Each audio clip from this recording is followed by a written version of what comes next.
This is Teachers Talk Radio, and you are listening live. Hello, I'm Eugene McFadden, and in the slot they've given me, well, it's going to be hopefully like not a complete disaster. I've got everything preloaded. I know where my buttons are. Today I'm talking to Alex, not the guy I spoke to last time, who is a teacher deaf in London. This Alex is curtailing sleep from, well, Twitter. I assume it exists somewhere in the real world. Not quite sure where.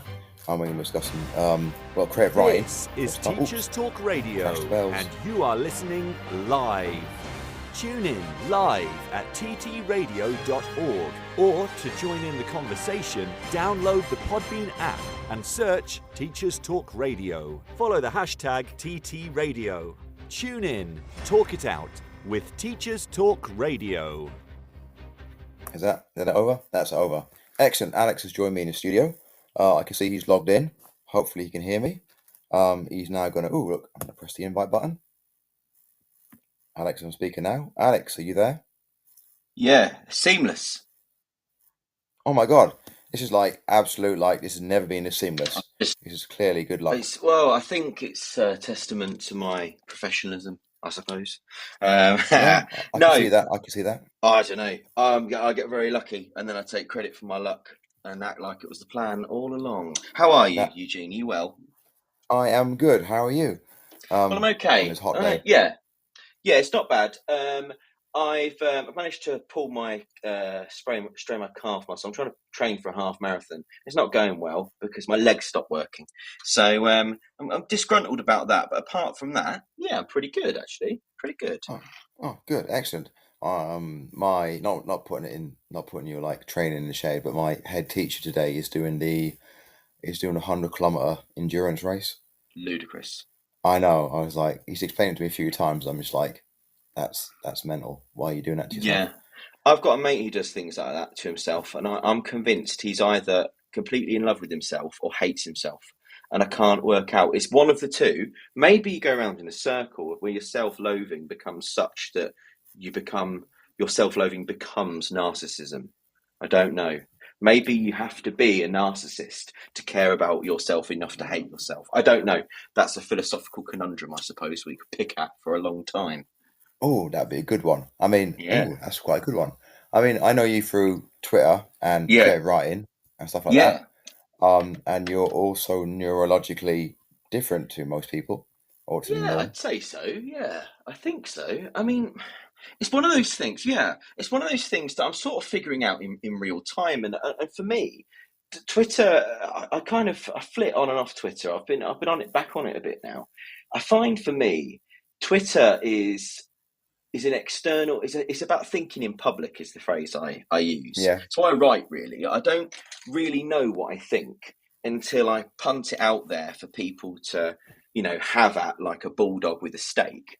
And I've been savaged on Twitter before. I've been agreed with. I've had loads of beautiful reactions to things, and I've been surprised a lot of the time. And so I suppose that, I think. Yeah, I'm still figuring out what it means, I suppose, to be neuro-untypical or neurodiverse, whatever. It's all very new, isn't it? And I suppose what I do know is that I'm 35 now, and I suppose it's such a cliche. I've always felt different, and it's only when you meet people who they say, "Oh, I felt like this, or I did this. This happened to me," and you go, "Oh my God, this is my life," and you start to think, "Oh, I haven't made all this up. I haven't just. I'm not just being silly or over dramatic. This is a real thing, I suppose." And Twitter's a really good place for that, I suppose, for the neurodiverse, because it strips away a lot of the nonsense that gets in my way in terms of interaction. You get down to the raw text, which is quite nice. I don't know. Do you enjoy that as well? I do. I find it. It's like, I've said to someone before, they're like, "Oh, you're interpreting what I said wrongly.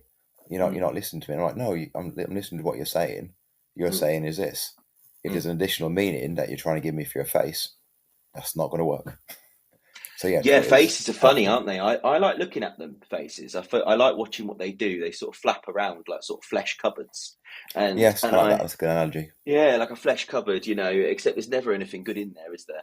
But I think, yeah, I don't know about you, but for me, I like watching faces because I like then to practice what that face is doing. It sounds really weird, but like I like to try to learn. I almost find, I don't know how you feel about like masking, camouflaging, that sort of thing, but there's a part of me that enjoys it, and there's a part of me then that ends up hating it 'cause it makes me burn out. But when they start doing those things with their faces, and then I that makes me really fascinated. It's frustrating as well, and it does my head in. But I find it very, very curious, very interesting to know that there's a whole other world of people that are doing stuff with their faces.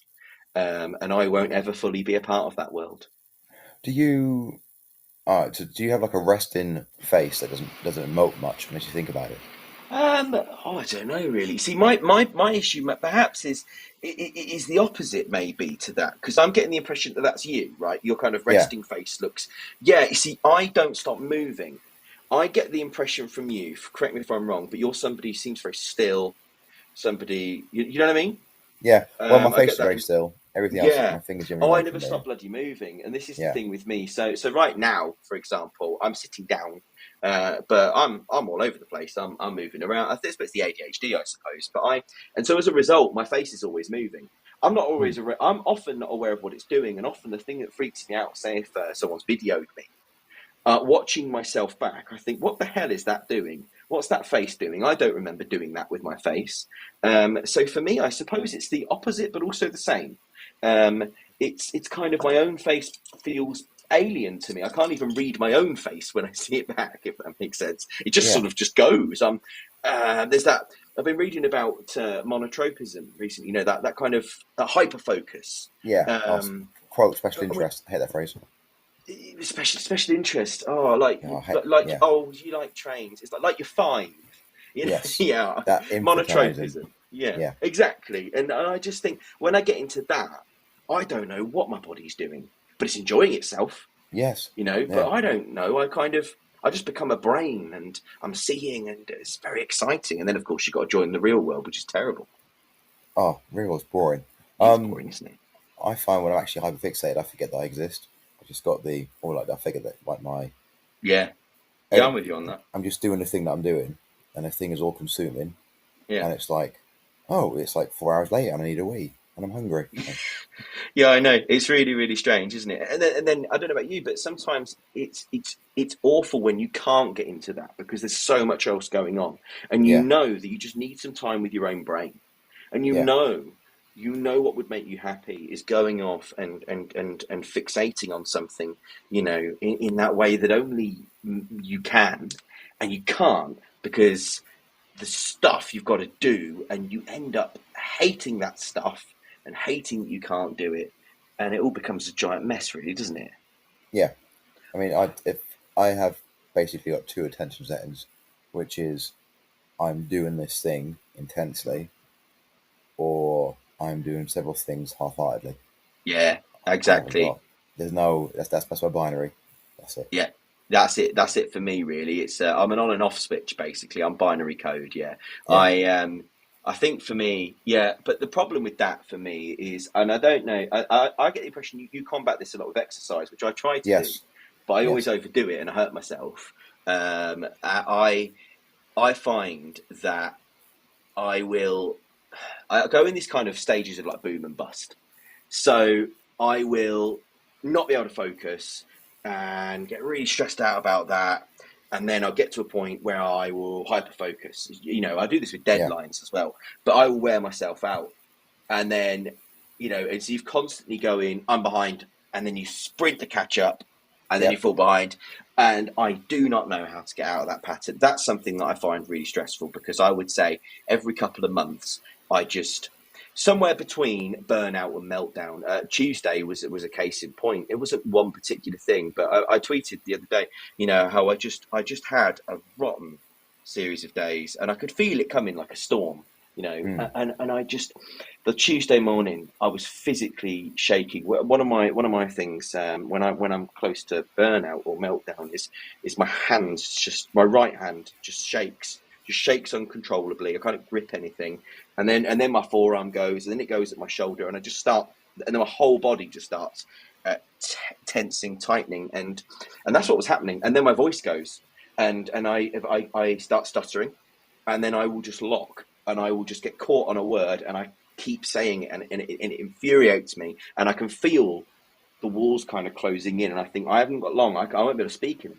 And so I went to my head of department, who's an amazing woman, and I just said to her, this is happening. This is what's happening. And she was saying, right, we'll get you covered. We'll do this. And I was like, no, I just need some time. I just need some space, and I will go and teach. Don't send me home. That's the worst thing you can do to me. And I suppose that's the thing that I find really, really difficult is when I get worn out. It's that bit. Like, I love the highs, the bit where I can just zoom in and have fun and be creative and stay up the whole time. But the trade-off's horrible, and I would love to know how to level it off. But as of yet, no idea. Anyway, sorry. I will do this, by the way. I will talk for about 8 hours. You must interrupt me if I start to just ramble, because I will. I'll forget that there's another person there. I quite enjoy listening to you, actually. Oh, thank you. That's really nice of you, Eugene. No, it was just a fact. This is true. That's not nice. It's not nice. It's a fact. It's a fact. This is, it's nice for me to hear. Let's put it that way. I suppose, yeah. Yes. It's nice for you to hear. I just don't particularly care. That it's nice for you to just say what's crossing my skull. I do find that having someone outside of you, I do tend to use my partner an awful lot as like my exterior executive function, and she'll be like, "You got to slow down now." And I'm like, no, I'm fine. I've worked 60 hours this week. She's like, it's Thursday. Walk away from the computer. Yeah, she is quite good at doing those things for me and just kind of like stopping me from burning out. But yeah, I tend to, I need someone else outside of me. Otherwise, I don't have that ability to go, oh, I've gone too far. What tends to happen is I just get sick. And I do get shakes like you described. I was like, sometimes you start shaking. And I'm like, oh, I'm really cold. I'm really hot. I can't tell. But actually, I'm just really, really, really tired. But I don't know. I'm really, really, really tired. Until it's too late. I think that's the thing, isn't it? Yeah. You have to tip over, and then you're out of commission. So I suppose I got a question for you. Actually, I was kind of wondering. So because we're both teachers, and I'm convinced that there's loads of us on the spectrum. Too. But I don't, and I'm starting to find them, and I'm getting a bit obsessed with finding out. And there's hardly any research out there. There's some stuff.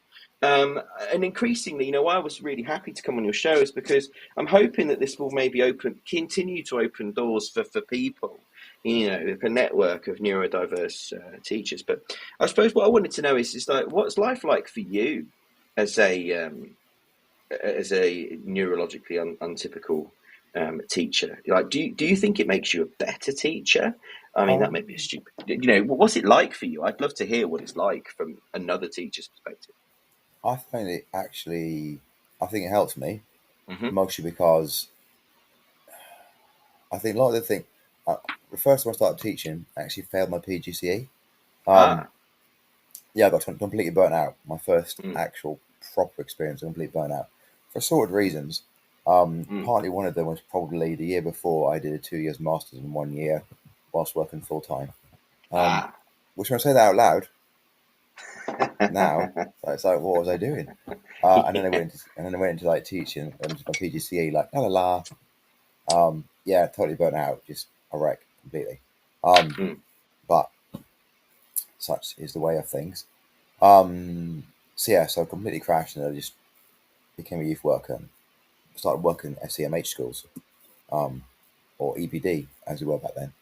I was good at it, so how do we get into this conversation?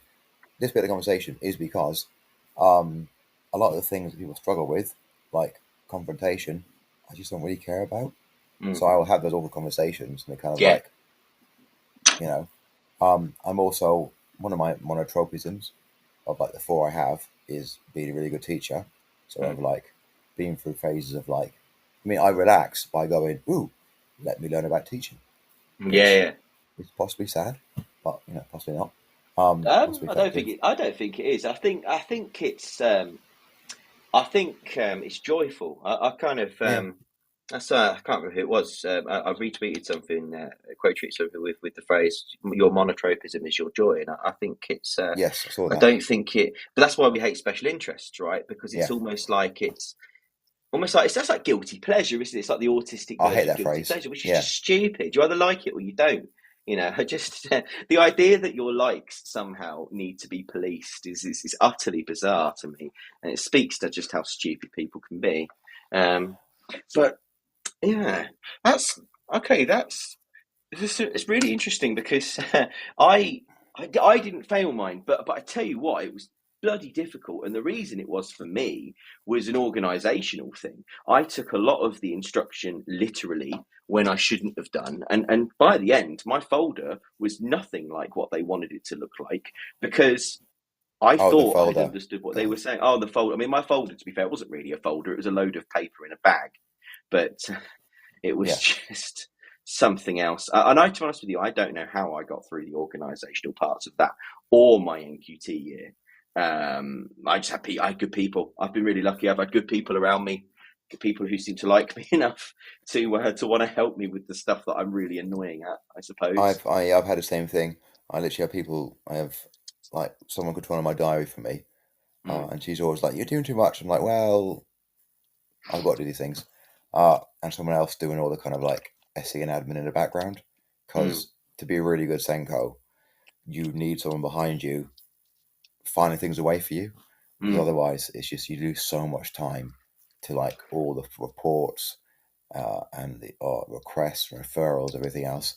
I mean, my team has done 167 referrals to outside agencies this year already, and that's So I think in terms of the there's kind of two things actually, because you being a Senko is interesting to me because I've been thinking about it for myself recently. I'm currently a lead practitioner in the English department, but the idea of if I think about the research, so much research about people who are disabled, people who have needs, etc., is done by people from outside, neurotypical people, typical people, normative people, who then pathologize those within in terms of a deficit model.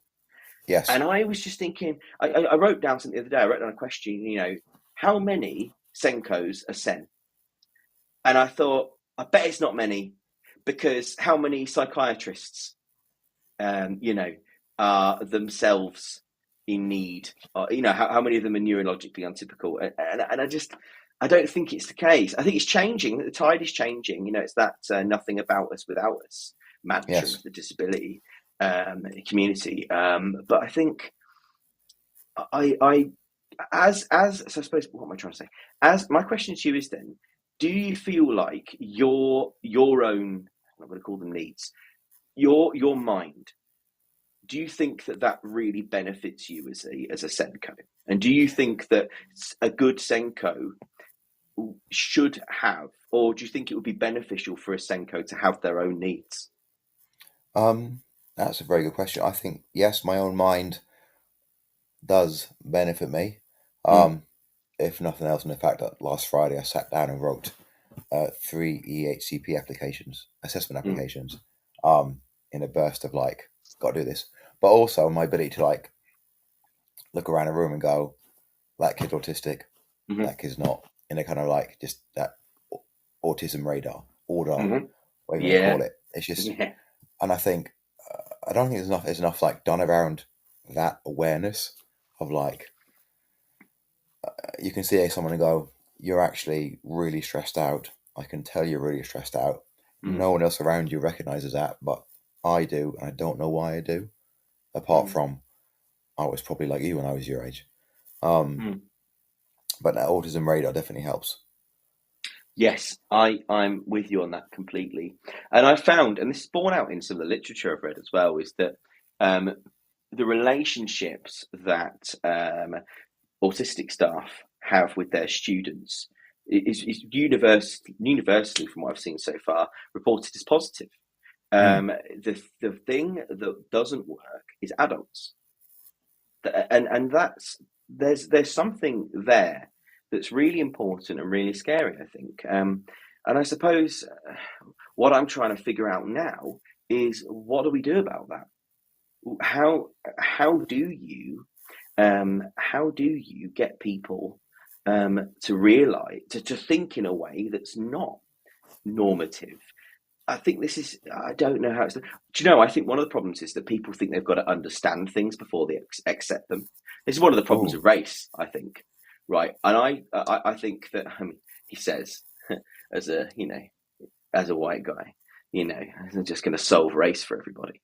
But what I'm trying to say is that I think as soon as you say to yourself, no, I'll give you an analogy. So we were reading, one of our class readers was The Art Being Normal, which is narrated, it's got dual narration.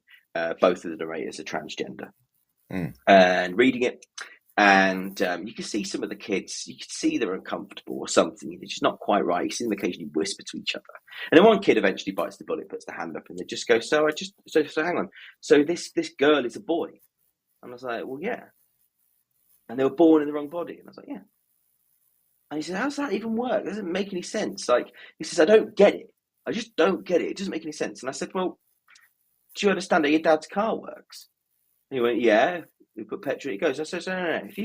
If I were to open the bonnet and we were to look at the engine, will you be able to explain me how that engine makes that car go? No. Well, does that mean that your dad can't give you a lift to school? And he went, no, because it works. But you don't understand how it works. Well, no, it just does work. And I said, well, can you apply the same logic to this? Just because you don't understand it doesn't mean you can't accept it.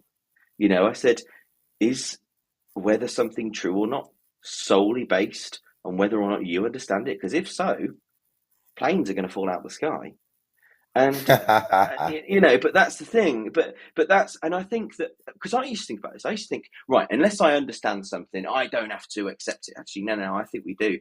I think if somebody says to us, this hurts me, I feel like this stresses me out, I see the world like this, you should at least listen to them. Why you would attempt to tell them that they don't feel like that as a first move is beyond me. I've had so many of those conversations, when I've said, okay, look, when I'm in this situation, I feel like this, I feel like I'm close to melting down, it feels like this, and I try to explain it, and they go, oh yeah, but don't you just think really it's to do with this? And I say, no, because I'm me. But the amount of times I've realized that well-meaning adults have tried to tell me what I'm really thinking and what I'm really feeling. And I think this happens so much, right? Loads. Don't we just? Yeah, don't we just? And I think but that's so big once we consider that, so big that I don't even know where to begin other than just reading and tweeting and thinking, I suppose. Where do we start with changing that mindset? I don't know. I think, you got back to teacher training. We got a nice thing from Katrina Lowry, who said, hi both. Oh. So, yeah, no, Katrina. Things come up. Yes. She's gone, hi both. So glad you're doing this program. It's great that more people are talking about ND staff and what useful contribution we can make to inclusion. So that's really nice. Thank you. Katrina's neuro teachers. I know Katrina does loads of work with training in schools in particular. I had Katrina on my show back in the day before I got too lazy to do it. Right. Yeah, wonderful guest. Yeah, you don't need to really is. She knows so much stuff. I mean, she's great. Really. Can we tell her? Yeah, really, really good person to know and follow on Twitter if you're not already following her. Yeah, absolutely. She's very happy with that as well. Right. So thank you. That was good. She does. Yeah, you're welcome. Yeah. Well, boom. So what we're saying, it's that understanding. I mean, one of my current things I'm thinking about is I think I actually got this from Nicole Dempsey. You know who Nicole Dempsey is? Mm-hmm. I don't think so. She's like Senko at Dix. She's like Super Senko at Dixon's Trinity Academy chain up north somewhere. And I saw a speech once. I saw a talk once. She gave a talk. There we go. The talk was amazing, and it was about her idea about inclusion. And she was like, "We just get inclusion wrong. We get inclusion wrong because we do things that are in fact seclusion. We actually take kids out of situations as opposed to creating the situations to be as inclusive for the most as as many as possible. Yeah, but she also said, tying back to what we were saying, I'm pretty sure it was her, if we are not inclusive for our staff, are we a truly inclusive school? And that kind of came up again because I've got like I run the whole school like reading thing, form time reading, and it's like I've guaranteed I've got dyslexic teachers. Have I been inclusive enough for them? That's a really good point.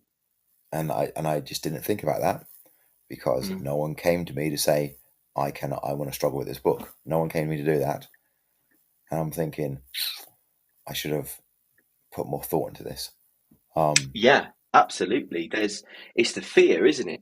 There is this absolute fear. I mean, I've been there. I mean, this is why I've been teaching 10 years, and only now am I openly really talking about this stuff, because it takes you so long to even confront it in yourself. I think that process of self-discovery has, you got to do that before you can have your own discovery of yourself in public, and yet the public stuff gets in the way because it's constantly saying to you, hey, be this, and that's awful. You can't, and so you end up with so many people who are fighting against this constant, I think, external sense of who they're supposed to be. How are they supposed to look inward, and think about what they really want when all they've ever had is, hey, this is the model of humanity. Oh, you've fallen short, have you? Well, you're terrible. Yeah, and how many people have been for like primary school, having that every single day, and then they get secondary school, and it happens again. You know, but for more adults. Now, what's interesting here? Sorry, were you going to say something? Sorry. No, I was going to go back to you. Go on. I was thinking. I mean, this might cause the whole of Twitter to explode on itself like a dying star. But I don't know. I feel like there's a little bit of kind of overlap here, maybe with that whole with Slantgate.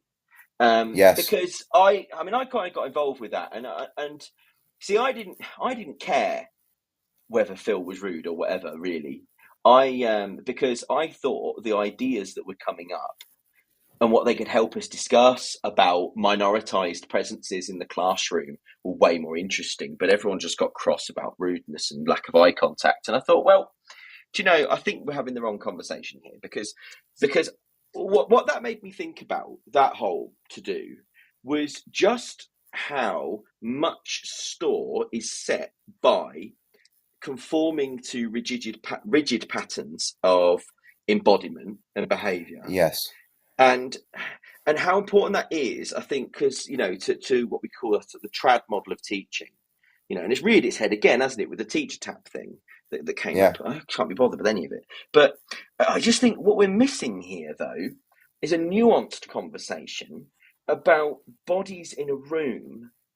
Because I don't know about you, but my autism and my ADHD is a physical thing. It is fully embodied. When I get depressed, my body is depressed. All right, it is. I think I literally blogged about this. Depression is a physical illness. It is. When you get the bodies of the muscles of depressed people go into hypertrophy because they're tensing up so much. You're basically getting jacked while lying in bed crying. But that's the thing, it's a physical illness. And then I was thinking, okay, well, so what are we missing here when we're trying to normalize with something like slant? Right, I'm not saying slant's good or bad or Doug Limov is God or Satan. I don't care about anyone and their ego. What I care about is, could something like slant potentially lead us to completely miss the point when it comes to the bodies of minoritized people in the classroom? Do you see what I mean? I think you wouldn't. So building upon that, you wouldn't ask someone with cerebral palsy, say, to slant, would you? No, you wouldn't. And then it's because then you have disabilities that are clear, and disabilities that are not clear or hidden. Exactly. And then you have disabilities almost that are like accepted and not accepted. And then we get into the idea of actual, and you can build upon that slant, certain aspects of slant, which I have a nuanced viewpoint upon, but certain aspects of slant, I would say, tie into the fetishization of what attention looks like for a normal person. I've very well put. It's normative. It's normativity, and that's what Phil, I think, was getting. I stole that from Thelma McIntosh, I think. I may have stolen it from her. I'm pretty sure I did, actually. Yes. There's something about Tabitha's tweets that no matter how well you think you've put something, she'll put it better. Yes. It's one of those things. She seems to be like she's like a word conjurer. Yes. She's just sort of like an English teacher. To be able.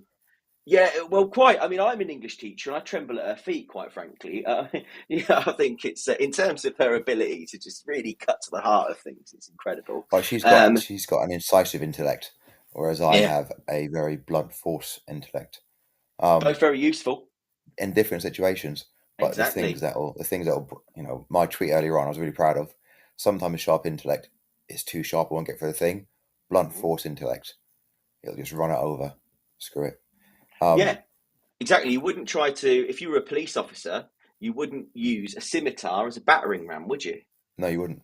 Wouldn't make any sense. You just blunt your scimitar like an idiot. Yeah. Although it would be funny to watch. But anyway, now I've got an image of police officers with scimitars, which is cracking me up. Anyway. What if they're blunt? What if they're really heavy and blunt? Do you have like an interior monologue, by the way? Do I have an interior monologue?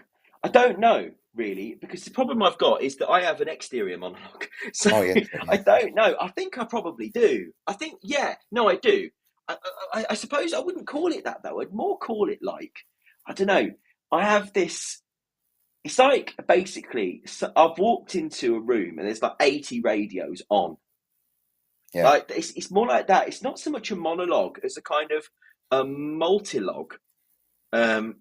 It's just it's that similar to me. I haven't got a monologue. I have multiple competing voices in my head, like competing monologues. And then sometimes there is nothing, and I'm just in motion, and it's just, and I'll watch my body, and I remember it's just cause I wrestle because I love wrestling. I love that again, that pressure. And sometimes something will happen. My body will just do things, and I'm almost like on the outside of my body watching it do things, and I'm like, that was really effective. But I didn't think. There's no conscious volition. It's just my arm has done something like really quickly, like far quicker than my thought process. And it feels it's so peaceful as well. But yeah, sorry. How do we go to monologues? No. I think the idea of the monologue. There's always something happening. There's always something going on. Yeah. I think I've said before. I've said to my partner sometimes when it has. Look, I think like all these things for me is there are positives and negatives to it. Sometimes it's amazing because I can be my own conversation partner. Other times I've just said to my partner, I just want it to be quiet. I just want my head to be quiet. My head is so loud. I just want it to be quiet. And that's the thing I think maybe, if there's one thing I think that people like us have got in common is that our greatest kind of strengths are also our greatest weaknesses, maybe. Yes, definitely. And maybe the problem is calling them strengths or weaknesses at all. Maybe they're just things. Yes. Maybe that's the problem that we've got, is that they're only weaknesses because of the society that we are built into, right? Like stairs are only weaknesses for somebody in a wheelchair if there are no ramps. Yeah. The stairs are irrelevant if there's a ramp. They didn't even factor in. You don't have to think about them. And the problem I think maybe we've got, double-edged sword. She's got swords. That's it. She's about swords. And now so am I. But yeah, and I think that's the thing is if we and that's maybe why with slant, maybe that is its Achilles heel, is that I think as soon as you put something into an acronym, I think it's about an acronym that can't really be critiqued. It's like it kind of, it's almost like because the words are hiding behind their initials. It's almost like Newspeak from 1984. It is exactly like that, and the words are hiding. So, for example, because they're hiding, it's like you can't get to them. You can't think of what they really mean. There's like that T, like track, the teacher. All right, but really it's just a T. So when you're saying, and that's the thing. In an English school now, slant, from what I understand, and this is why I think there's been a lot of kickback, is slant is just getting kids to pay attention. It's getting them to, it's not Doug Limov's version. Like, I mean, have you seen those videos of the American teachers? Oh, I used to watch them, and I just kind of got a bit weird. Yeah. Like, there's this bit where she goes, "Give him some shine," and they all start flapping their hands at him like they're starting. It's bizarre, but I'm thinking, but that doesn't mean they appreciate the work. That just means that they just know They are how to miming. act. Yeah. It's like, well, we're going to sanction you now because you didn't do the special hand mime. It's just strange. Maybe I'm about to sound like Phil Beadle, and maybe that means that people will get cross. And I don't know. Like, I'm not saying as well that there's no place for. There's no, Heather. I think that's right. That's Heather, really good. yeah. Heather's always on the money. She is. It's a poor proxy for attention. It's performative nonsense. I think, but because I think then what it then avoids is right. What it avoids is actually putting together a lesson that deserves attention, right? That's down to the actual craft of teaching. Right. Because but then it builds into the other argument on Twitter recently is like the kind of, do you want perfect behaviour but prescribed lessons, or like imperfect behaviour but do whatever you want? I would pick B, even though I think it's a bit of a weird. I get it. Like, I don't really care as well if it's a silly binary. Like, it just doesn't really. None of it really bothers me. I just don't care. It's just questions, and it's just people putting words together and seeing what happens. But I think for me though, if I had to choose, like if there's a gun to my head and a wolf on my ankle, I would choose autonomy, but with no external behaviour support, purely because I think a lot of good behaviour management for me comes through lessons that demand attention. I find that lesson design for me, and the knowledge that I have and the way in which I really try to thoughtfully impart that knowledge is my behaviour management. And I would say that then all I really need are a few kind of baseline rules, which is basically nobody talks while someone else is talking. That's just a non-negotiable. We just don't do that because it's not nice, and it makes people sad. Like, I literally say, if you talk over somebody, you can make them feel like they don't matter, and that's not very nice. And I literally say it like that, even if it's sixth formers. Like, at the start of the year, it's what I literally say to 11-year-olds all the way to 18-year-olds. I say, if you talk over somebody, I said, you make them feel like they don't matter, and that's not very nice. And it's not kind. I might steal that. It's just not very nice. But it's a rule I have as well. I just voice it in different terms. But it's I think it's a really important, powerful rule. It is, and I think there's another one as well. Like, nobody is going to be rude to anybody else. So I had a student the other day. I made a joke. One of my year 8 classes, and particularly they're a difficult and humorless bunch. And I made a really silly sort of dad joke, and one of the kids laughed, like genuinely laughed, had this kind of genuine emotion, sort of laughing reaction. And then 2 of the other kids mocked her for laughing. I just sort of left it at the time, and then afterward, and I went over to them while they were working, and I said, I think that you have made her feel a bit. I think you've made her feel like she wouldn't want to express herself again in this classroom, and I think you've made her feel sad. Do you like feeling sad? This is to a year 8, by the way. Do you like feeling sad? No, I don't like feeling sad. I said, but I think you've made her sad, and I think you should apologise, because even if you didn't mean to make her feel sad, nobody gets to do that to somebody else in my classroom.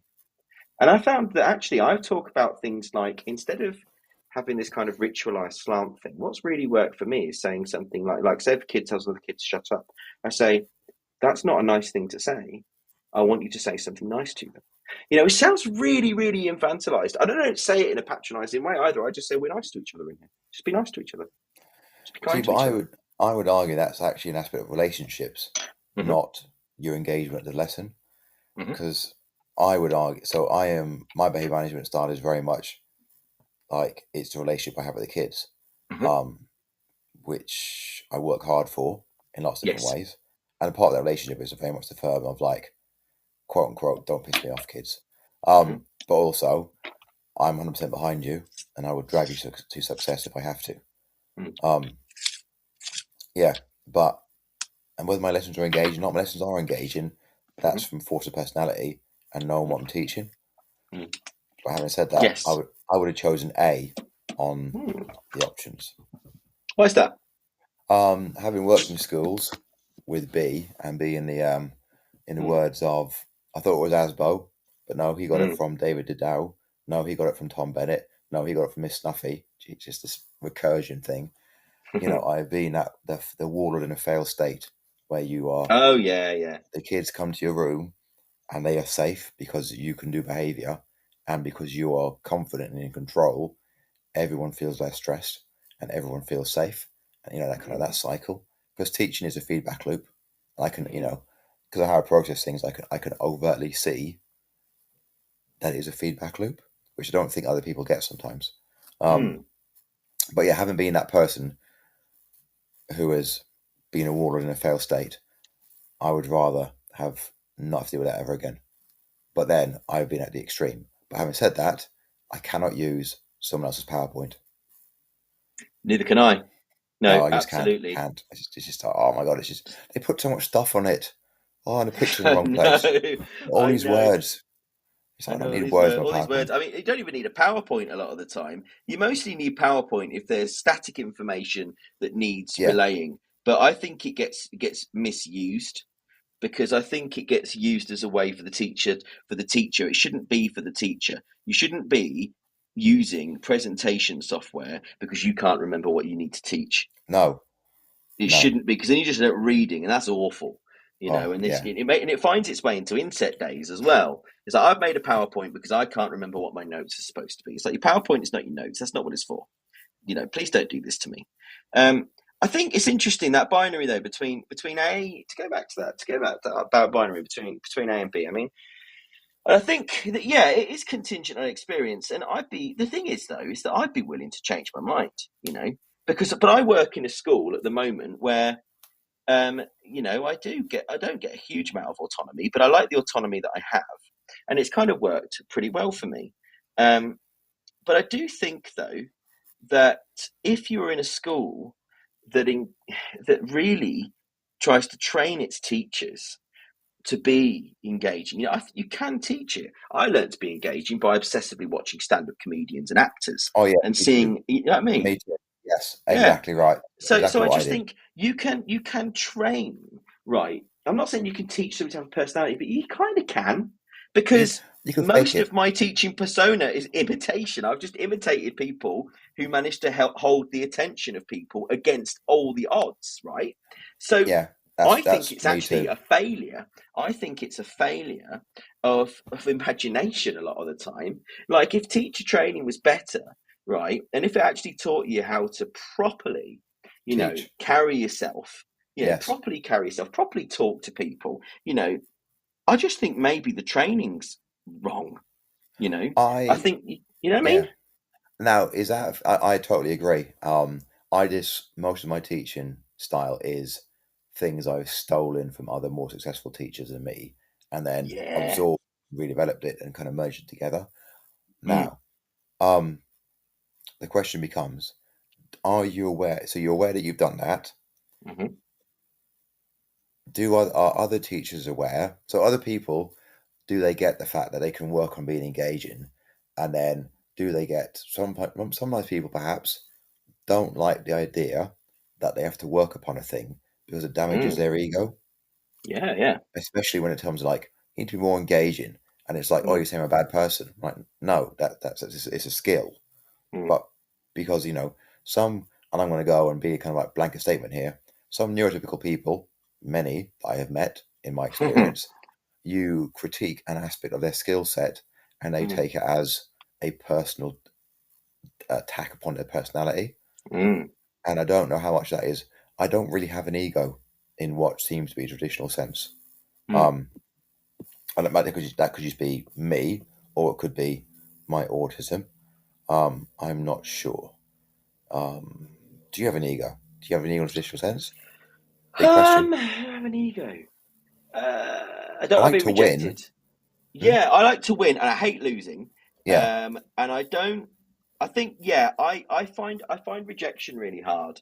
And I'll go away and so ultimately though, I quite enjoy being wrong. It's just more interesting a lot of the time. I'm less bothered. Yeah, I think it depends really. I don't like looking stupid. But I also, once I've had a bit of a sulk, I would much rather, if it's somebody, if I think, do you know what, they're cleverer than me, I will come back. I think it's, for me, I just don't want to be rubbish at things. Yeah, me too. Do I have an ego? I don't know. I think I like to think I believe in my own capabilities. Let's put it that way. But yeah, I say that, but I also say I'm yeah, accurate. I know exactly what I can do, what I can achieve. Yeah, I think I do. I think I don't know really. I just it doesn't really bother me that much. I suppose, like you say, I just like learning stuff. Really, I just like being around, and I like people as well in a strange way. I like trying to get to know people, not many of them and not all at once, but when I meet somebody I really like, I love getting to know that person. I just like, but I like also making sure that they know that I might need them to go away sometimes. Yes. It's sort of thing. My partner's good at that. That's a really, really interesting question about ego, though. Oh, we'll mull on it. Anyway, what were you going to say? Sorry. So Katrina said, posted, do you think masking your whole lives has helped you be a better teacher? I'm going to go, yes. Binary, yes. Help me become a better teacher. I think it's helped me be a teacher, in the sense that I have to work in a school with people who otherwise might have a real problem with me. And I think it's helped me kind of get opportunities that I maybe wouldn't have otherwise got. Long term, no. I am now I am now being much more upfront with leadership, management, and things like that. If something's not right and I can't do it, and I'm trying to, I'm letting them know more and more, and I'm being less afraid because the cost is too great. The cost is too great for me if I have to mask repeatedly. I can do it sometimes, and sometimes it's fun, but it has to be on my terms. And if I feel like I'm being forced to mask, I'm on borrowed time, I think. So is that? That's what I would say. That's different, because I thought teacher and I thought classroom practitioner. You've heard teacher and gone the whole shebang. So has masking your whole life made you a better classroom practitioner? No, but I don't really mask. Well, no. This is the thing is that it's in the classroom is all a performance. Yes, totally. It's a performance of myself. It's a fictionalized version of myself, I suppose. Some bits I think of it more as some bits are turned down and some bits are turned up. But for example, I get to basically be really autistic in the classroom. I get to talk about my the things I really love. Like I love English as a subject. Like it is my special interest. So what essentially happens for me as a classroom practitioner is I get to get stupidly excited about the things I love, and they can't escape. Yeah, brilliant. They can't escape. The stuck audience. Amazing to be able to do that. Like it's you've got this captive audience, and then I just think, well, do you know what? Then But I think that my enthusiasm, my hypertropism, and this again is borne out in the literature, it can become this infectious thing. Kids can see, your monotropism is your joy. The best relationships I have with students are when students tell me what they love, and I go, that's brilliant. And they go, sir, do you like that? And I go, I don't know, but it doesn't matter because I want to hear about how you love it. What we love is who we are. The things that we love, they are us. They're not just the things we love, they are us. And I think to love the things that you love is to love yourself, really. I think it's the ultimate form of self-acceptance, to allow yourself to love what you really love and not love things that you think you're supposed to love is the ultimate form of self-love and self-acceptance, and vital for self-esteem, I would say. And I would say it took me a long time to be as comfortable to be comfortable enough to fully admit when I just like something, rather than running it through some sort of weird internal neurotypical filter of, am I supposed to like this? Will they think I'm weird? I've got to a point now going, if I run it through that filter, that will make me sad. And I hate being sad.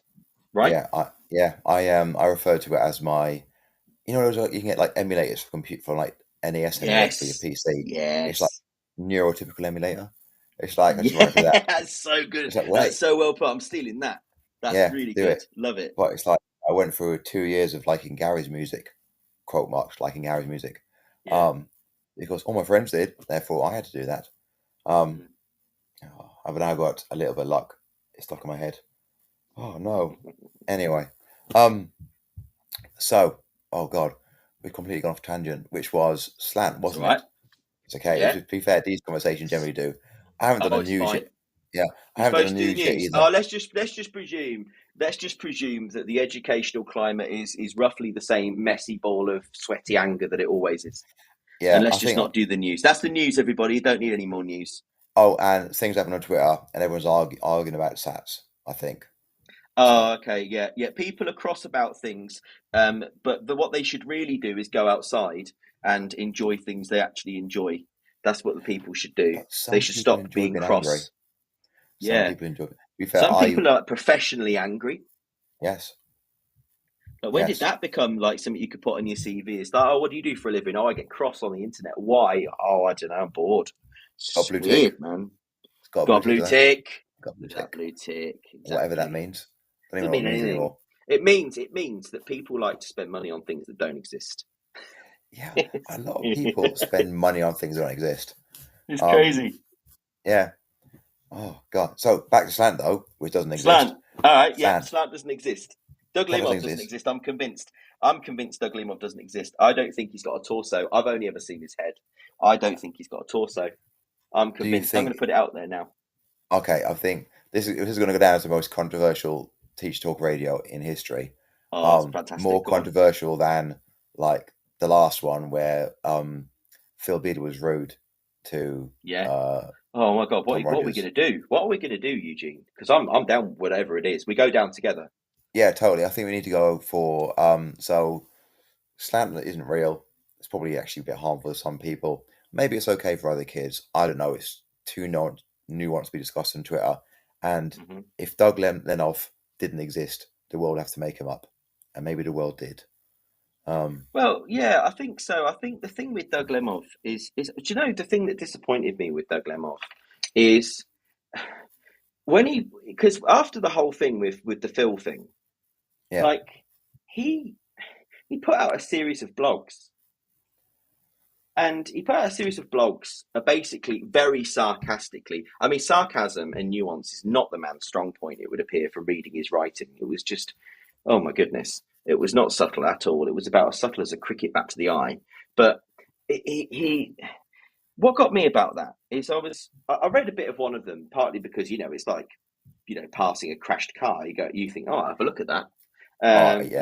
What's going on? You still see it's a bit of a crash. What's going on? So, it's car crash syndrome. So I click on one of them and I think, and I just started reading it and I was thinking, and then I saw he did another one and they were long as well. And I was thinking, do you know what you could be doing in this time? You could be really trying to make some sort of positive difference. You could really be rising above this, and if you really feel like that you have got so many ideas about how important, your techniques are and about how they can change the lives of children, bring about equity, you think that you have got, a toolkit that can, make the world better. And why the hell are you framing it in terms of your personal squabbles with, a man who looks like he was once in a Smiths cover band? Yes. Why? Why are you spending your time doing that? And what that showed me, right, is that Teach Like a Champion ultimately may well be, right, a vision of somebody's vision of what excellent classroom practice looked like. But it is first and foremost somebody's ego in paper form. I read that and I just thought there is too much of yourself invested here, Doug. And I found the same with Phil actually as well, and that was the problem because I really wanted the ideas and the arguments to be what we discussed, but it wasn't. It became about two men, and that was the problem. They both, I think, really, really made it all about who they were. And in amongst all of that discourse about what it means to be a child in a classroom in 2023 and the ramifications of how we frame that and how we do that, that all got lost because two men decided to see who could we further. Yeah. And it was so disappointing. I was so disappointed in both of them, quite frankly. And you know what? As I said, this is mine. I haven't told this from Tabitha or anyone else. There is no room for ego in education. We are in a very high stakes game. because we are dealing with people's futures. And do you know, Joe, absolutely right, and that's so well put. But I would, I just one thing I think to build on that we need to remember that never gets discussed is how beautiful this job is. How beautiful it is in this intense way. I'm glad I'm neurodiverse because I don't think I would be able to comprehend just how beautiful this job was. And I think, I almost feel like when it gets, when Twitter gets so reductive about this acronym means this, the acronym means that, I'm thinking, do you guys not enjoy going into a classroom every day and watching the magic of human cognition? Do you not enjoy doing that? Do you not want to talk about that? Do you want to talk about how you make that happen? Do you not want to talk about how sometimes, right? What happens in teaching is you start teaching a kid at the start of year 9 who thinks they are the equivalent of human garbage, and by the end of year 11 they're crying over an envelope because that is the first time that they have received paper evidence that they matter and that they can do something. Where's that gone from education? When did we as a profession start turning it into a quote unquote pissing contest? When did we become this? Can we make it stop? Why is none of this about the children, really? Because it's not, is it? Most of it is about, I have decided I think this. You represent a thing I don't think. I hate you. I'm going to shout at the tiny circle that represents your selfhood on Twitter, whether or not you've got a blue tick. I've got no time for it. I care about children, ultimately. Yeah. I care about children. I care about brains and bodies.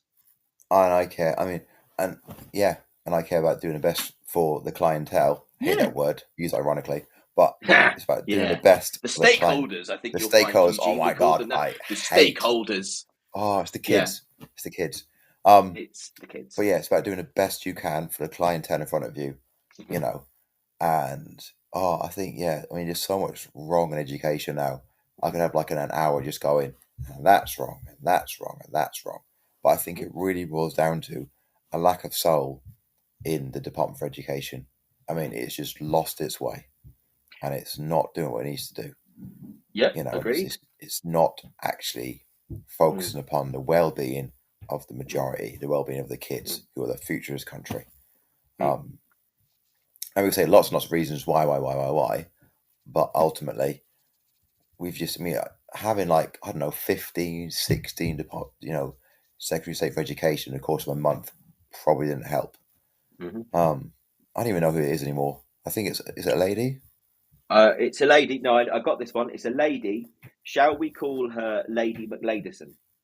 Yes. Or something like that. Woman education or something. I have no idea. I can't even deal with it anymore. It doesn't make sense. There's no point getting to know them. They'll be gone. It's like Premiership football managers, isn't it? It's just it's just never going to happen. Just don't get comfy. Don't get to know them. They'll be gone. I mean, it was Gavlar. I remember Gavlar. Oh, so he was really annoying. He was. And then it was terrible, wasn't he? Yeah, and it was just a blur of faces, like it's like a Doctor Who Regenerations flashback.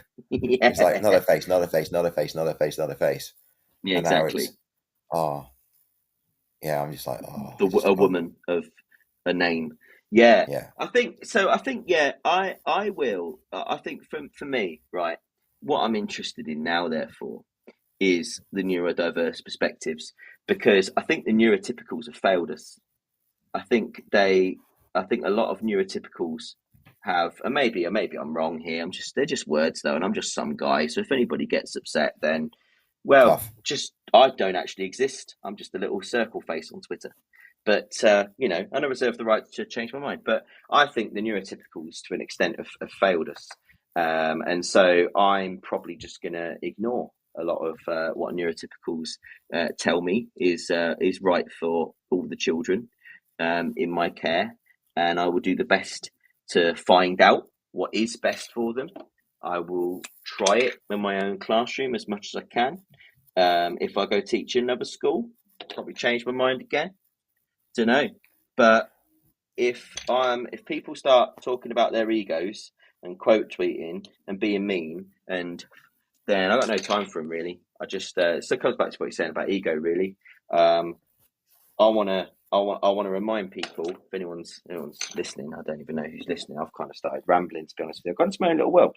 But that's okay, it's fine. It's quite an interesting little world. But yeah, I think thank you. But yeah, it is to me. But I want to focus on beauty, basically. I want to focus on beauty, whatever that means, however idealistic it is. And I want to focus on how we can create beauty in the classroom, beauty through knowledge, inquiry. There's beautiful little moments, and I just don't see how slant helps us do any of that.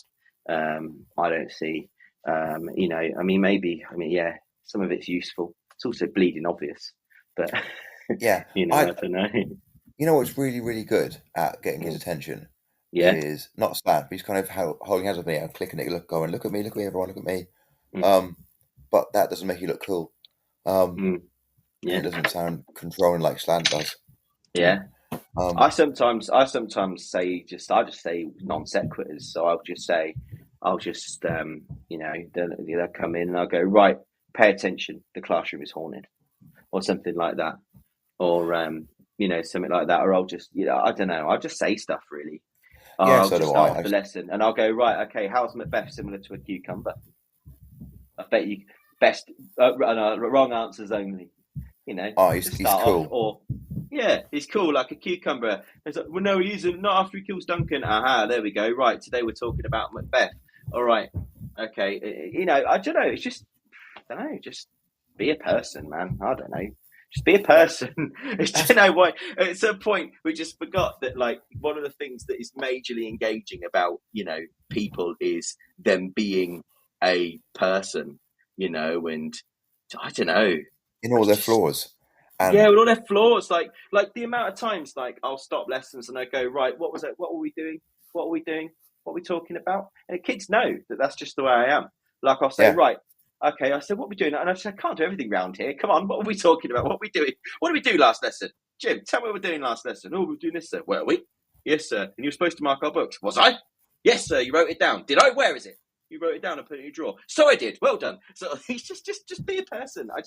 That's why it's so fun, because you're a person interacting with other people and getting to know each other, and you're all learning together. It's such a cool job, and God, do educators make it sound boring? Honestly, yes.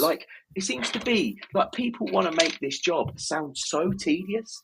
And that's why I really don't like scripted lessons, because I know, what's that about? I know, I just couldn't do it. I can't even stick to my own script, let's be honest. I mean, I'll have my PowerPoint's now at the point of title slide. Yeah. And then today we're doing these things, which are really, really vague.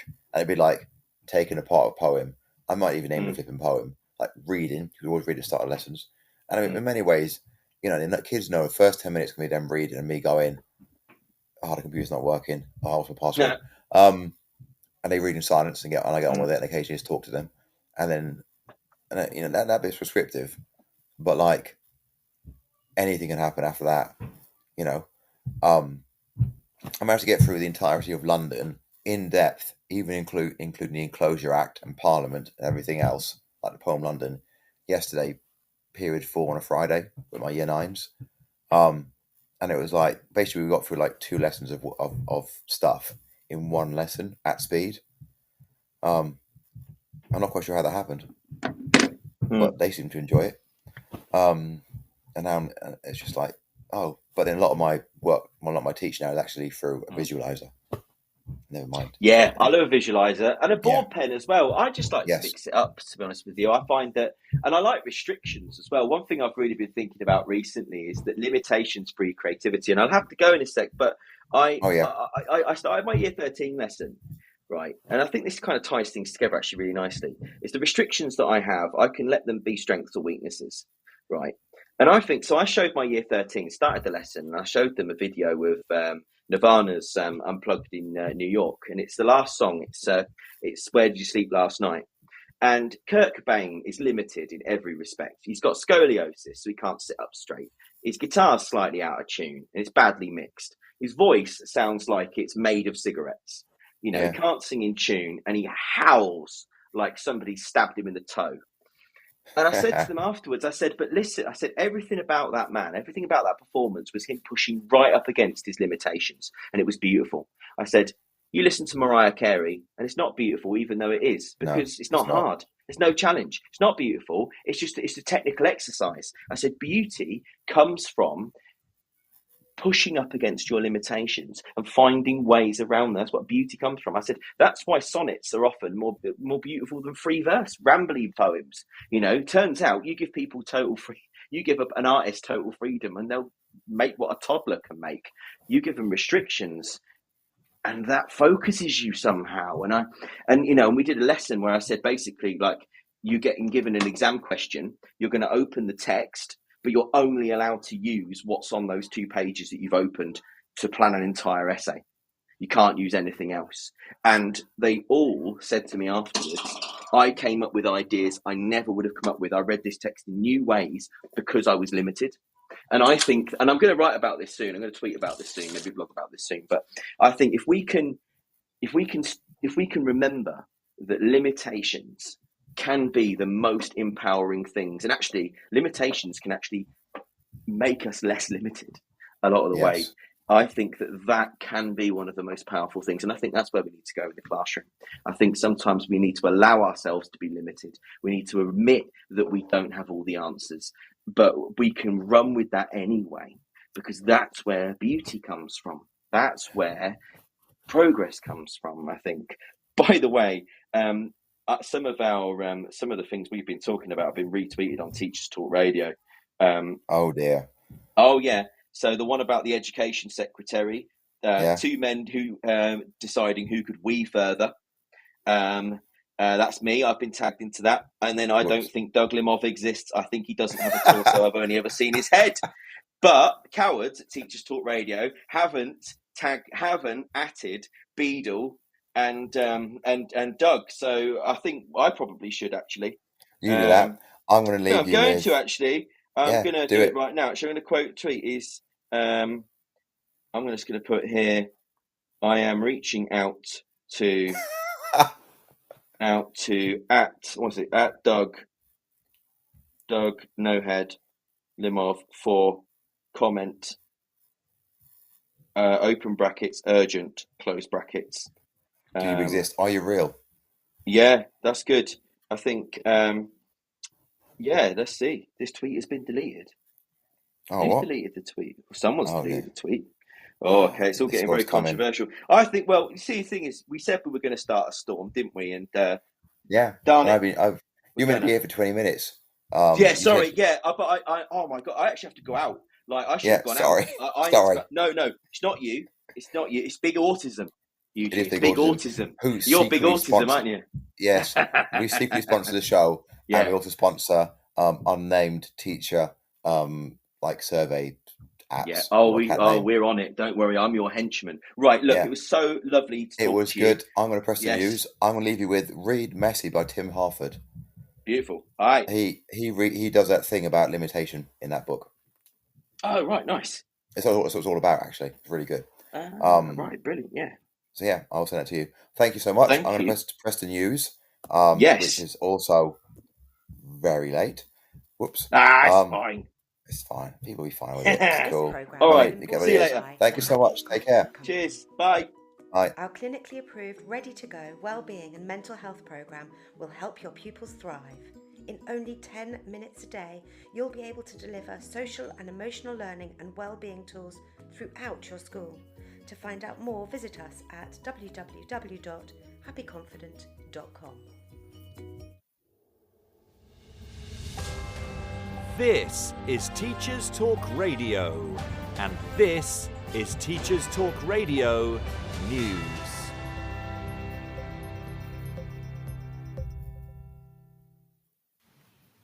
SATs have made the news again as many media outlets report on allegations that children were distraught after the reading paper. The BBC website reports that parents and teachers of Year 6 pupils said the paper was difficult and that it had left some pupils in tears. In response to concerns, the Department for Education said it worked to ensure that all tests are appropriate. Whilst some parents took to social media to highlight concerns, a few also acknowledged that the tests might be good in a way to have some kind of tests before GCSE, but the schools in general are under too much pressure to perform well. Copies of the test paper cannot be published until all pupils in Year 6 have had the chance to take it. Sarah Hannafin, Head of Policy for the National Association of Head Teachers, said the union was very concerned about the paper and it would be raising concerns with the Standards and Testing Agency. In Scotland, Edinburgh University students have criticised the institution's response to a marking boycott.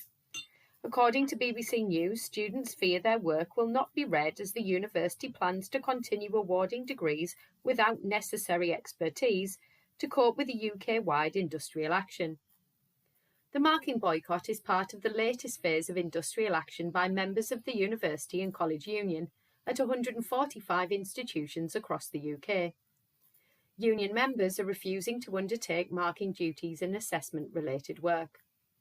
In response, universities are considering a number of measures, including changing marking guidelines and basing final grades on work already submitted. Many students have expressed sympathy towards staff, but also frustration that industrial action has had little impact on anyone but students, as universities have not reopened negotiations. The University of Edinburgh said it has robust measures in place to reduce the impact of industrial action and that work, including dissertations, would be read. Schools Week comment on teacher burnout after a report from Wellbeing Service Education Support shows a quarter of leaders, teachers and support staff said additional responsibilities were adding on average 4 to 6 hours to their working week. 15% of staff said they were spending an extra 7 to 10 hours supporting pupils. The collapse in support services feeding into schools, including creaking mental health support and overwhelmed SEND services, has left schools and their staff struggling to cope. Jeff Barton, General Secretary of School Leaders Union ASCL, said schools had become the de facto and unofficial branch of social and healthcare services, but that a lack of training, resources or capacity was putting staff under considerable workload stress. The most common additional responsibilities included offering pupils and colleagues emotional support and dealing with difficult pupil behaviour. More than 1/4 of staff surveyed said they had prepared food for pupils who didn't have any, and 41% said they had purchased supplies such as pens, paper and school bags. In the same YouGov survey, 2/3 of school staff said public bodies such as CAMS and social services had been unable to offer pupils support. Further details of the findings can be found on the Schools Week website. The Guardian reported on a proposal to recruit school leavers into healthcare service apprenticeships, which would allow tens of thousands of doctors and nurses to train on the job. The NHS workforce plan could see up to 1 in 10 doctors and 1/3 of student nurses trained through this vocational path in coming years. The alternative route would circumvent the standard undergraduate or graduate route. The plans have been met with criticism by unions, but Amanda Pritchard, Chief Executive of NHS England, has been speaking to pupils at a North East comprehensive school, where she encouraged pupils to earn while they learn, and highlighted the 350 different roles available within the NHS. Finally, in Wales, the BBC reports that the increasing cost of food means school caterers are struggling to deliver on the Welsh Government plan for universal free school meals. The unit price was set with an assumption about possible cost increases, but Education Minister Jeremy Miles said the world has obviously moved on and a further review was needed. The current rate of around £2.90 per child in a primary school is being described as no longer viable, as price increases of 20% on items like milk, cheese, fruit and vegetables take their toll. The Universal Free School Meals Plan is being rolled out in phases to all primary schools, although a target for every child in reception Year 1 and Year 2 to be offered a free school meal by April has been missed. The policy has been welcomed, but challenges needed to be acknowledged. This has been your Teachers Talk Radio News with Joe Fox.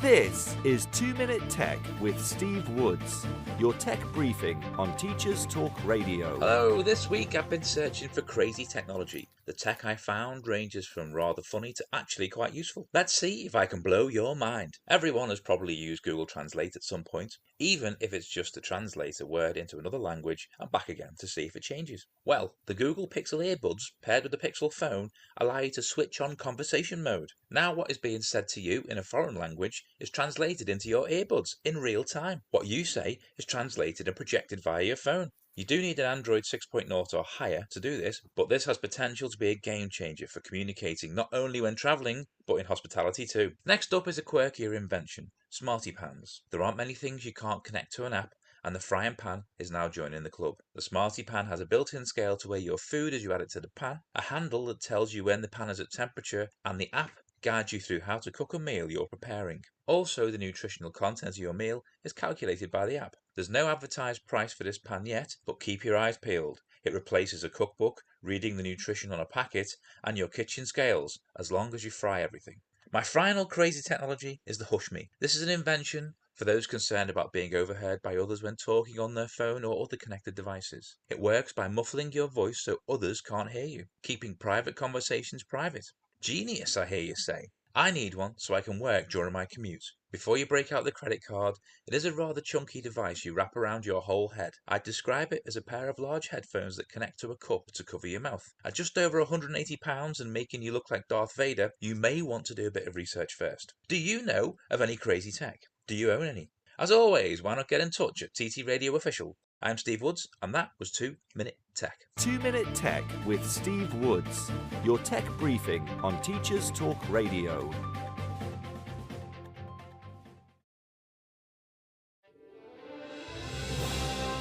You've been listening to Teachers Talk Radio.